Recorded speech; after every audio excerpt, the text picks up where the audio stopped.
আসসালামু আলাইকুম। আজকে সারাদিনে বেশ কিছু বিষয় আমাদের নজরে এসেছে যে গণমাধ্যমের কর্মীদের পেশাদারি কাজে বাধা প্রদান এবং রাস্তার মধ্যে আমরা যে মোবাইল চেক করার মতো প্রাইভেসি লঙ্ঘন এবং ট্রাফিক কন্ট্রোল নিয়ে বেশ কিছু অভিযোগ আমাদের মধ্যে এসেছে।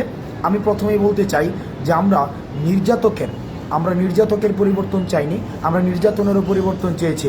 আমরা যেই আমাদের মধ্যে এতদিন আমাদের দেশে যে বিদ্যমান যে সমস্যাগুলো ছিল, এই সমস্যাগুলো যারা সৃষ্টি করত, আমরা তাদের পরিবর্তন শুধুই চাইনি, বরং সমস্যাগুলোর পরিবর্তন চেয়েছি।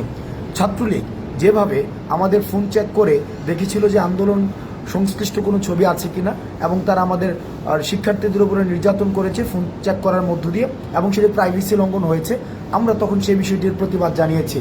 কিন্তু আজকে আমরা দেখেছি যারা বৈষম্য বিরোধী ছাত্র আন্দোলনের পরিচয় দিয়ে তারা বিভিন্ন মোড়ে এই যে ফোন চেক করে মানুষের প্রাইভেসি লঙ্ঘন করেছে, যেটিকে আমরা অত্যন্ত নিন্দনীয় কাজ মনে করছি এবং সেটির আমরা প্রতিবাদ জানাচ্ছি এবং তাদেরকে আমরা হুঁশিয়ার করে দিতে চাই, আপনারা এই ধরনের কাজের আর কখনোই পুনরাবৃত্তি করবেন না। কারণ এই ছাত্রলীগীয় কায়দায় যে কাজগুলো হয়, আমরা সেটিরও কিন্তু পরিবর্তন চাই। দ্বিতীয়ত, আমরা খবর পেয়েছি যে ধানমন্ডি 32-এ আমাদের গণমাধ্যম কর্মীদের অনেকেই তাদেরকে ছবি তুলতে বাধা দেওয়া হয়েছে, ভিডিও ফুটেজ নিতে বাধা দেওয়া হয়েছে। আমরা বিশ্বাস করি গণমাধ্যমের অবাধ স্বাধীনতা থাকা প্রয়োজন, এবং যারা মত প্রকাশ করতে চায় এবং যারা দ্বিমত প্রকাশ করতে চায়, উভয়ের স্বাধীনতা নিশ্চিত করা প্রয়োজন। সেই জায়গা থেকে আজকে যারা ধানমন্ডি 32-এ যারা গণমাধ্যম কর্মীদেরকে তাদের পেশাদারি কাজ করতে দেননি, তাদের এই কাজের আমরা নিন্দা জানাই। গণমাধ্যম স্বাধীনতা নিশ্চিত করার জন্য আমরা ফেসিস্ট গভর্নমেন্টের সময় আমরা যেটি দেখেছি যে গণমাধ্যমকে স্বাধীনভাবে কাজ করতে দেয়নি, সেই কাজের পুনরাবৃত্তি আমরা এখন আর চাই না। গণমাধ্যমের স্বাধীনতা উন্মুক্ত করা হোক।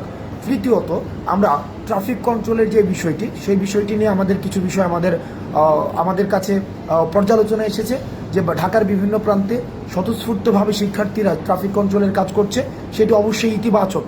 কিন্তু 2 কিলোমিটার একটা রাস্তায় যদি 5 থেকে 6 বার সেখানে ট্রাফিক চেক করা হয়, সেটি মানুষের বিরক্তির পর্যায়ে পড়ে।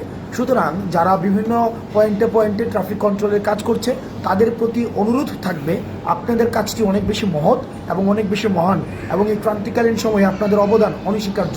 কিন্তু আপনারা নিশ্চিত করবেন আপনারা যাত্রীদের সাথে এবং ড্রাইভারদের সাথে এমন কোনো ব্যবহার করবেন না যাতে করে আমাদের বৈষম্য বিরোধী ছাত্র আন্দোলন বা আমাদের রাষ্ট্র সংস্কারের যে কাজটি শিক্ষার্থীরা স্বপ্রণোদিত হয়ে করছে, সেটিকে কোনোভাবে প্রশ্নবিদ্ধ করা যায়।